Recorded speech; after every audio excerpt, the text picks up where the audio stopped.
Hey guys, today I'm reacting to Accent Expert Gives a Tour of US Accents, Part 1 from Wired, so let's give it a watch, see what happens. Looks interesting, there's a lot of accents from the US, so why not give it a watch. New York City, Trenton, North Carolina, Ocracoke Island, Mississippi, and northern Florida. That's where you get the sort of Blanche Dubois, Scarlett O'Hara kind of classical Already looking pretty cool. Southern accent. Hi. Sounding pretty cool, I should say. My name is Eric Singer. I'm a dialect coach. Today we're going to take a little tour of some of the different accents of English-speaking North America. Eric Singer, huh? Go. Figures of speech. Now, a couple of quick disclaimers. These are by no means all the accents in North America or even all the English-speaking ones. And not everyone from the same place sounds the same. Accents vary by socioeconomic background, generation, ethnicity, and race, and all kinds of individual factors. Because in a very real way, accent is identity. Different people Kinda agree, yeah. I mean, unfortunately, a lot of accent is kind of fading. In a lot of places just due to the media and such things. from the same place have more or less localizable accents, and that usually has to do with identity too. Now, on some of our stops, we're going to be looking at some of the most distinctive and interesting local features, but it doesn't mean that everyone from there has that accent or has it to the same degree. I'm also going to have some linguists and language experts. Yeah, that only makes sense. Not everyone has an accent to the same degree, And it's not always going to be that, prominent. I don't always sound, I guess, super heavy in my accent or anything, so. Yeah, and everyone has an accent, so makes sense. Experts from around the continent join me today to lend their expertise in some of these areas. Hi, I'm Megan Figueroa. Hi, I'm Nicole. Peace. I'm Sun Michaud. Hi, I'm Kalina. Hi, I'm Amani Doran. One of the things you'll notice along the way is that accents often don't follow political boundaries, especially ones like state lines. They'll follow major geographic. Interesting. Oh. New England. Northern. Let me see. Midland. Oh, there's a Midland. Huh. Interesting. Geographical boundaries, things like mountains, for sure. But what regional accent differences mostly reflect is settlement patterns and contact. Historically No, that makes sense. isolated communities, like Ocracoke Island in the Outer Banks of North Carolina, or the Sea Islands in the Lowcountry in Georgia, can have really distinctive speech ways. They've had the time and isolation necessary to diverge and develop them. That's the other thing that makes for accent variety. Time. There's a lot more accent diversity in the British Isles, for example, where there are local populations that have been speaking English in their particular way for hundreds and hundreds of years. And there's more accent. I mean, kind of makes sense, but I also feel like with such a large area that the U.S. is, and how much time it has had, there's going to be a lot in the U.S. as well. It's just not always detectable by other people, especially if you're not American, it might not be detectable, the accents. Because for me, at least, the many English accents, or even broader British accents, they're not as easy to distinguish from each other. Besides, the obvious countries in the British Isles, if we focus specifically on the English accents, they're not as easy to detect the difference, I would say. Maybe the broader Northern English varieties and Southern English varieties, but even then, it's hard to detect some of the differences between some of the accents. Accent diversity on the east coast of the U.S. than there is west of the Mississippi. It's been settled by English speakers longer. It kind of makes sense, although I would say California and a lot of the West Coast does have its fair share of accents as well. Due to settlement and time. The first places English was spoken in North America were Roanoke, Jamestown, and of course, Plymouth, Massachusetts, where the Pilgrims landed in 1620. So let's start there. The Pilgrims spoke with what we call Rhodic accents, meaning they said all their R's. In fact, so did almost all English speakers in 1620, including the ones in England. That's right, a Southern English accent might have used to sound something like this. It was only in the late 18th century that fashionable young people in and around London started dropping their R's, and from there the trend spread to America. Now, north of Plymouth Rock, we have Yep. Yeah.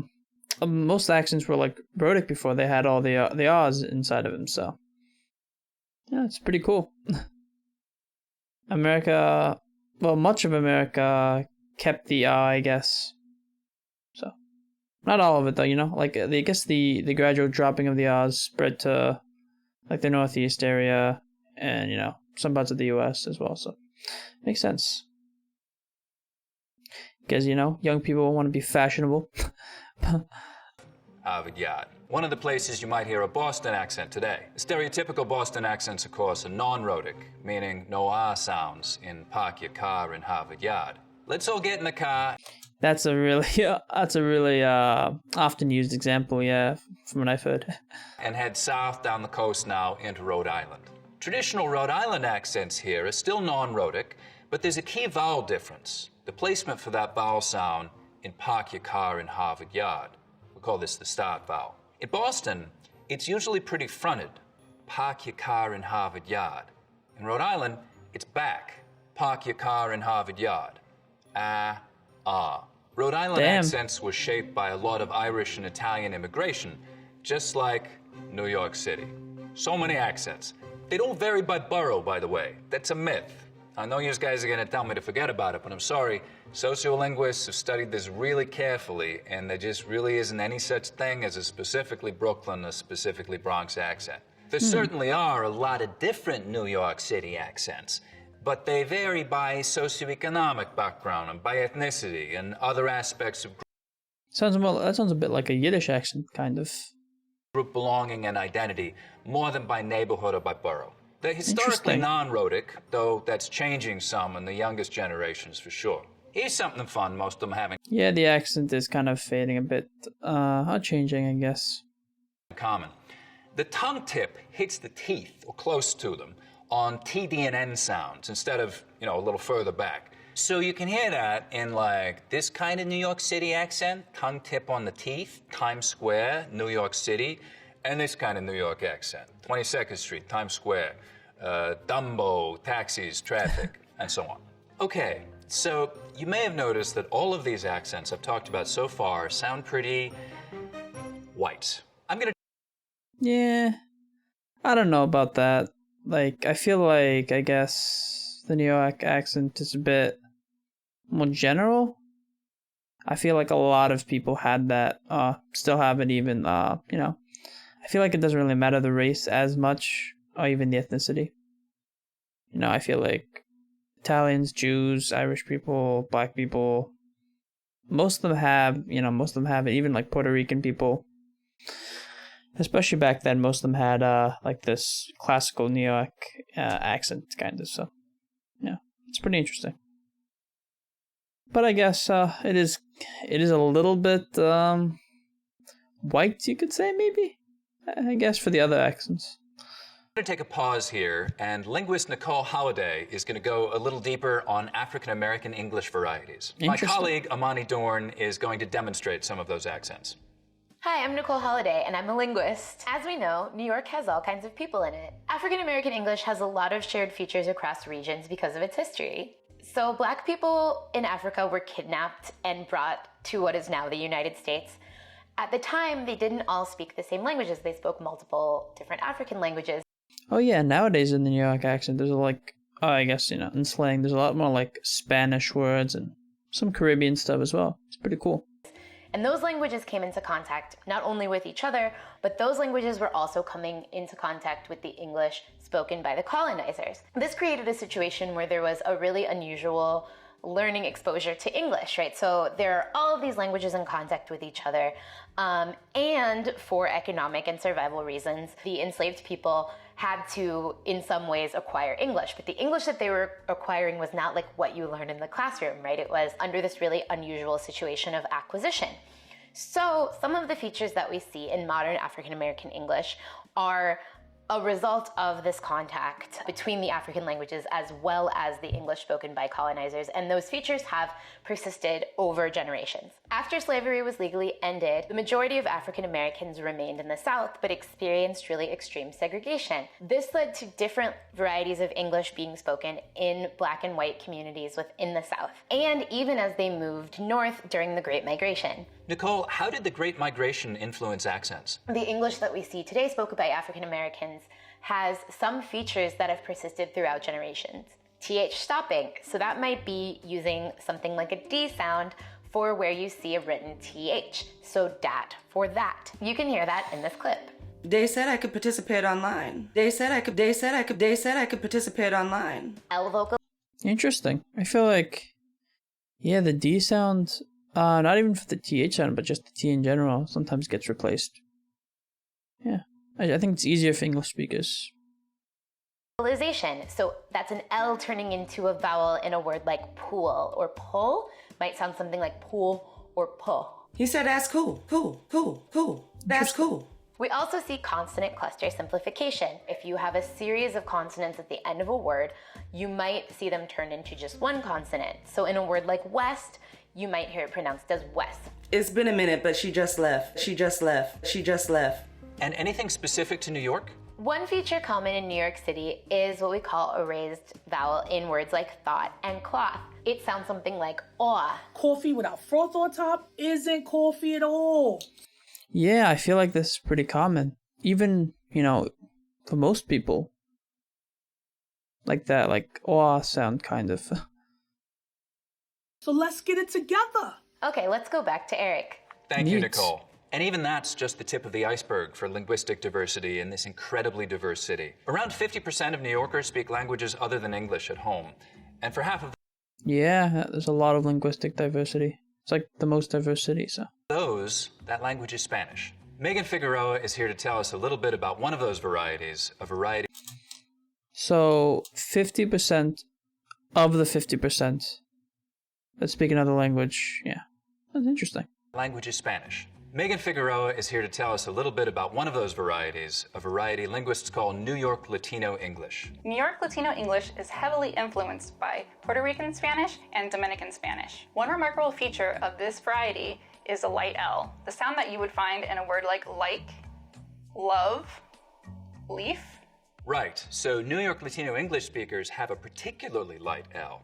You can hear that in this native speaker clip. I guess growing up, I know what it's like to not have a lie. I know what it's like to not have a lie. In contrast to the light L, when you produce the dark L, the back of your tongue bunches. So think about the words milk and pull. Milk and pull. The lighter L was a feature of New York Latino English. But Latinx people are a very diverse group of people, and they speak a variety of varieties. We'll get to more. Makes sense, yeah. I mean, I have heard Puerto Ricans sounding more like, I guess, with the classic accent, but interesting. I guess, this Latino New York accent would be pretty common as well. Those later. Thank you, Especially nowadays. Megan. And this single feature is a good contrast with other New York accents, by the way, because most other New York accents have pretty dark L's. Lots of lemon lollipops, la. Lots of lemon lollipops. Lots of lemon lollipops. Interesting. I like to lick 'em. So uh, now, as we leave New York and that's pretty funny, but okay. head south into Jersey and towards Philadelphia, we cross a major dialect boundary, the on line.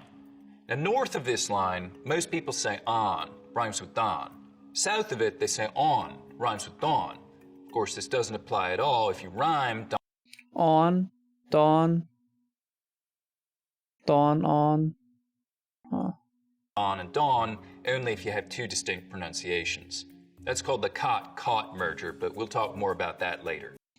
Caught. Yeah. I think I just pronounced them the same. There are a few major dialect areas in the U.S., and one of the biggest dividing lines is between northern dialects and midland dialects. The on line basically runs right along this boundary. So as we cross over it somewhere around Trenton, we've crossed from the north to the Midlands, dialect-wise. Now, another thing that starts to Interesting. happen as we get down Like a Midlands, like just like the English, just like England has a Midlands, you know? The US also kind of has a Midlands. Pretty interesting. towards Philly is that the goat diphthong starts to move forwards in the mouth. So we get go, hoagies. You want to go get some hoagies? Go gets maybe I don't think I can say it the way he does, but interesting. But yeah, want to go get some hoagies? Interesting. even a little further forward. I mean, I usually just say subs. I guess hoagies is the word they use. I've heard hoagies before, I guess. Yeah, I mean, I would say want to go get some subs. Want to go get some, yeah, something like that. As we get down to Baltimore, especially, Danny Ocean. You want to get Danny Ocean on Wednesday? Let's make a quick stop in D.C., where Nicole has some really interesting stuff on the prosody of local African-American speakers. In my research, I study prosody, which has to do with the tone and intonation of the phrase itself. In a study, I found that African American speakers may be more likely to ask a yes-no question with a level tone or a falling tone. For white speakers, we expect a rising tone in questions like these. So something like, did you do the dishes? But Interesting. Yeah, I have definitely noticed that. African American speakers may be more likely to say something like, did you do the dishes? Another Interesting. That's damn fascinating, I will say. feature that we see in DC, similar to New York, is the raised thought cloth vowel, that ah. This is a new feature in DC, and we think it's part of a pattern of DC varieties becoming more like northern cities as Yeah, damn. I kind of agree with that, I feel like DC is becoming kind of like influenced by, the northern varieties of accents, I guess. I feel like the whole city is kind of becoming more northern. I mean, just like from a history basis, like they kind of chose Washington, D.C. because it wasn't so north. But I mean, it's kind of changing. And even like states around that area are becoming more like less southern exactly, kind of more like a Midlands or Mid-Atlantic, like Virginia and such, and like Maryland. Yeah, interesting. as opposed to the South. You can hear that in this clip. Change is needed, but at what cost? At what cost? Okay, let's go back to Eric. Now we take a quick detour over to Pittsburgh. Yous are the only people in all of North America that smooths the mouth diphthong, except for maybe Chicago sometimes. Now, smoothing is when you take a diphthong, like ow, and smooth it out so it's just one sound, ah. Just like we have price smoothing in much of the South, so that I smooths out to just price. Same thing here, except with the mouth vowel smoothing out to a long sound. Yins want to meet downtown, go shopping for catches? Heading back over to... That's pretty awesome. I hope people keep that, keep speaking that way, because that sounds pretty cool. Unfortunately, a lot of, accents are going away, so... Damn. A lot of people trying, speaking like people from California, they're getting that Midwest accent, I guess, the general American accent. Yeah. And anyway, interesting. To the Delmarva Peninsula. As we head down into Virginia, we get something different happening with that same mouth diphthong. Here, it's going to sound like oat, mouth, house. So it's not smoothing out here; it's raising. The tongue starts a little higher up. Instead of so it's like a boat, house. This feature is called tidewater raisin. That's a pretty cool name. Something similar happens with this vowel in Canada, and there we call it Canadian raisin, but it's essentially the same thing happening. Time to get out of the house, keep heading south. Down in North Carolina, we really start to hear pretty significant... There's a lot of accents in North Carolina. It's pretty kind of like I guess a lot of variety there, I've heard. Goat fronting again. So the vowel sound in boat, most, hope starts with the tongue further forwards in the mouth, O. Interestingly, goat fronting, which is now widespread in a lot of the American South, seems to have originated in North Carolina sometime in the last part of the 19th century. Remember that regional dialect boundaries don't necessarily follow political boundaries. They follow settlement patterns and contact patterns between populations. So the inland part of North Carolina, which is in the Appalachian Highlands, the original European settlers were Scotch Irish folks and Germans moving southwest from Pennsylvania. Due to being relatively inaccessible and isolated for a long time, the accent is distinct from the lowlands and from the coastal areas. The isolated speech communities are fascinating because we can get some really interesting sound patterns. Up here you get... Oh, wait, and the Scotch Irish, I think they're like, Scottish people that settled in Ireland, or maybe vice versa? Let me look this up.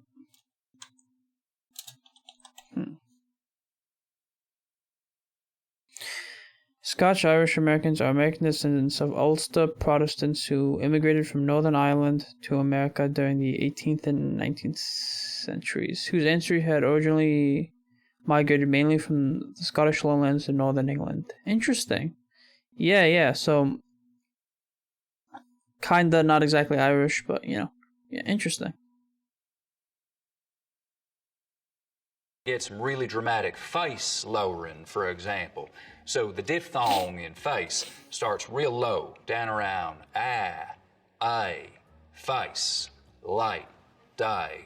You'll also get some particular dialect features, so words and word order and grammar things that stretch way back to those original settlers from Scotland and Northern Ireland.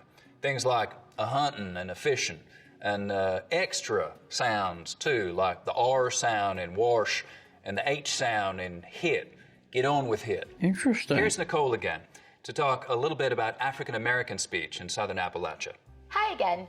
So African Americans in Appalachia are understudied, mostly because stereotypes of Appalachia are very, very white. African Americans in Appalachia may be more likely to be rhotic, so in words like floor, Way up there on the fourth floor. you'll get the R, whereas in other places you might get flo. African Americans in Appalachia also tend to follow the more general Southern pattern with respect to I monophthongization, ah in wide turning to ah, so you get wad. And now the map tour continues with Eric. Thank you, Nicole. We're picking up again in North Carolina. Over in the Outer Banks, there's an even more historically isolated community. Because of a shift in shipping patterns in the mid-19th century, and probably also because of sympathizing with the Northern cause in the Civil War, Ocracoke Island was relatively isolated from the mainland for a long time. It developed maybe one of the most distinctive and different dialects in North America. Obliging islanders will sometimes say to tourists, well, it's high tide on the same side. Last night the water far, night the moon shine, no fish. Ocracoke Islanders are sometimes called high tiders. It's pretty unique. Because of that particularly distinctive I sound. And their accent is sometimes taken to be British or Australian, even by Brits. And truth I don't really hear the Australian, but interesting. be told, there are some similarities with some regional English accents, including that high tide vowel sound, which is similar to both southwestern English accents like Devon or Gloucestershire, and East Anglian accents like Norfolk and Suffolk, those easternmost counties of England. Curiously, another distinctive thing about the old Ocracoke accent is it's also got a real sort of bounce to it, which is something that both those southwestern and those East Anglian accents also have in common.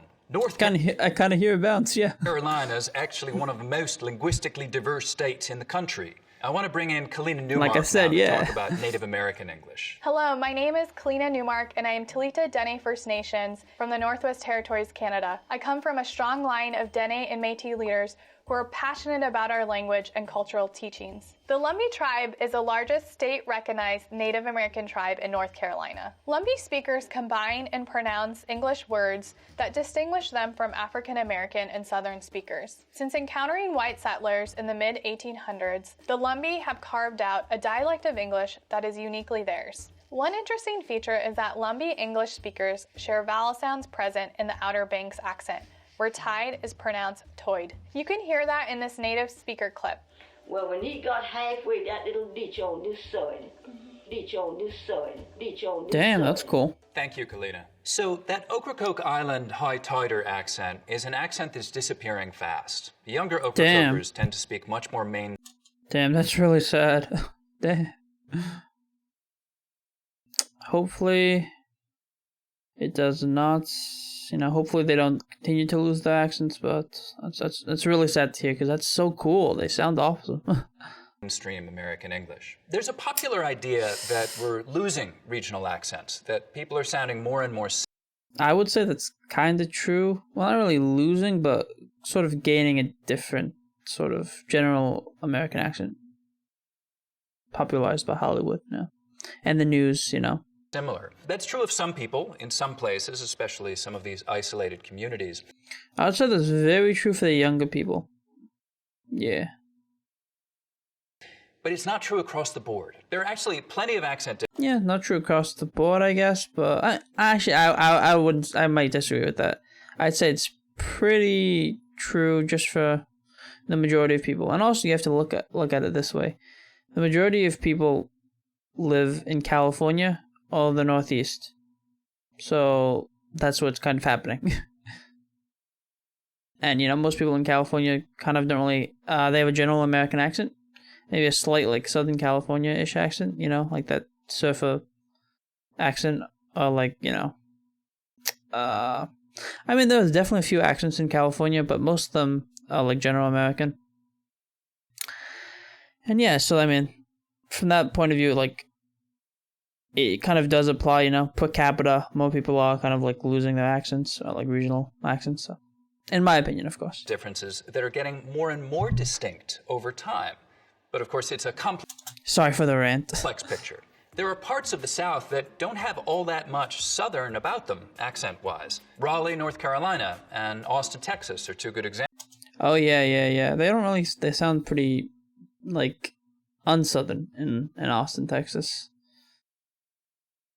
And, and I've heard of, a lot of Virginians who don't really have that accent.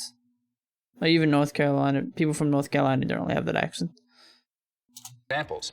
A lot of people from those two cities may be pretty hard to identify by their accents. Which brings us to what is sometimes called General American.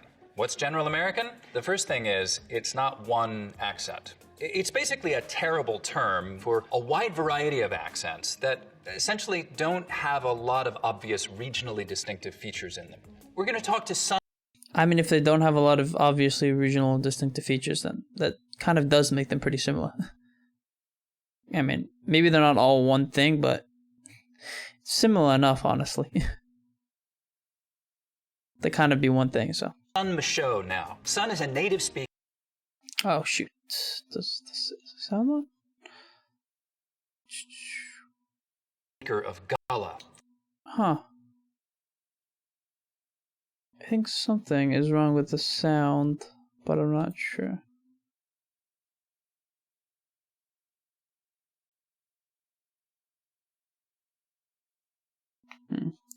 One second. Let me check.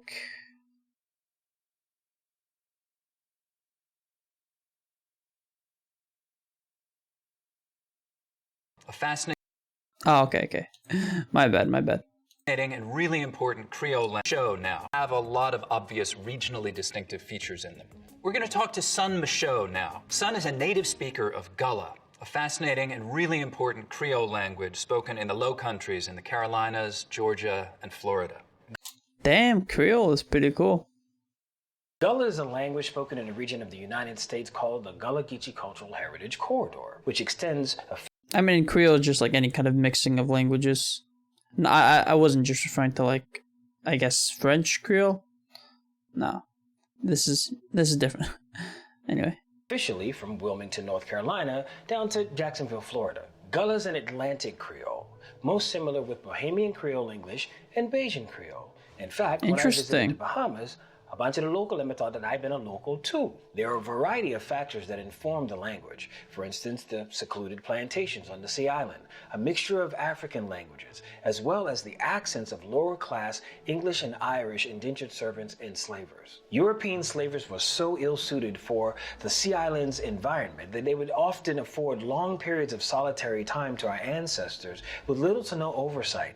Slavers would mismatch the languages in order to confound them and hinder their ability to organize rebellions. Now, the scheme of this tactic was designed for our Gulligichi ancestors to be forced to speak English so that their overseers could be privy to their communications. But what slavers didn't predict is that this first generation English-based African pidgin would develop into a Creole, a fully mature rule-governed language of its own, much of which remains with us today due to generations of forced segregation and eventual separation by choice before the building of bridges that increased easy access to and fro. I'm going to walk you through a few distinct features of the Gulligichi accent. For example, the kit-foot vowels are reversed for the words fish and foot to sound like fush and fit. The lot trap vowels are reversed for god and pat to sound like gad and pot. The softening of the T's, where butter and bent would sound like butter and bean. I feel like most, I guess, Americans would say butter instead of butter. Yeah. Because the T sound is a bit like more effort to pronounce, so the D sound is usually, it replaces it in a lot of words, especially if it's in the middle of a word. But like even I don't really say. I say it more like him, yeah, butter. Gullah speakers also drop consonants for vowels where the two words meet. For instance, in the sentences that gal there and that boy there, the word for there, there, adds or subtracts the D depending on if there's a consonant or a vowel preceding it. The importance of accent to the Gulligichi language simply cannot be overstated. It is the clearest bond between ourselves and other displaced Africans throughout colonized spaces in the Black diaspora. How we sound is as important as what we say, because our accent is a statement in itself. This has been your Gullah teacher, son Michaud. Stay safe, and as always, we out ya. Peace. Thank you so much, son. So, if you're keeping count, that's 6 Southern accents already, even though we're not being remotely comprehensive here, and we've only been through a few states. Lots more to come. As we get into the piney woods belt, southern Georgia, Alabama, and Mississippi, and northern Florida, we get into one of the parts of the South that's always been rhotic. A lot of the South was historically non-rhotic. That's where you get this sort of Blanche Dubois, Scarlett O'Hara kind of classical Southern accent. You can hear that in this clip here. I've always depended on the kindness of strangers. You hear how there's no R in strangers? Strange. The plantation owner accent. Strange. That's a non-rhotic accent. But that's changed, and changed fast over the last few decades, so that most younger white Southerners are now rhotic. In most of the Piney Woods belt, though, they always have been. Now, Nicole talked about the fact that some African-American speakers in the Southern Appalachians smooth out the I diphthong, the price vowel in some words, and we get a long I sound. But in other words, it stays a diphthong, I. And this is a pattern we find in a lot of the South. In most of the Piney Woods belt, though, there's always been what we can describe as full price smoothing, where some Southerners smooth the diphthong in words like fly, rise, and ride, but use diphthong in rice and right. Here in the Piney Woods belt, we're going to smooth them all. Fly, rise, ride, and rice, right, life, night, and so on. There's an interesting posture thing here. It's pretty neat. Here too, which is that you start to get tongue tips. Yeah, I better sit up straight. That are very edge focused. And what I mean by that is that instead of using this part of the tongue, the blade, for things like T and D sounds, so that there's a lot of surface contact, t, duh, we just use the narrow edge of the tongue. So it's a more focused contact area, t, duh. 10 tired turtles talk about dentists. We're going to end part 1 right here, but we're going to continue this all the way across the continent. We're going to go to Chicago and Southern California, and yes, absolutely, we'll get out in a boat up in Canada. See you next. That was damn interesting, I must say. Very much enjoyed the video. The original video will be in the description box below, of course, and yeah, that was damn fascinating.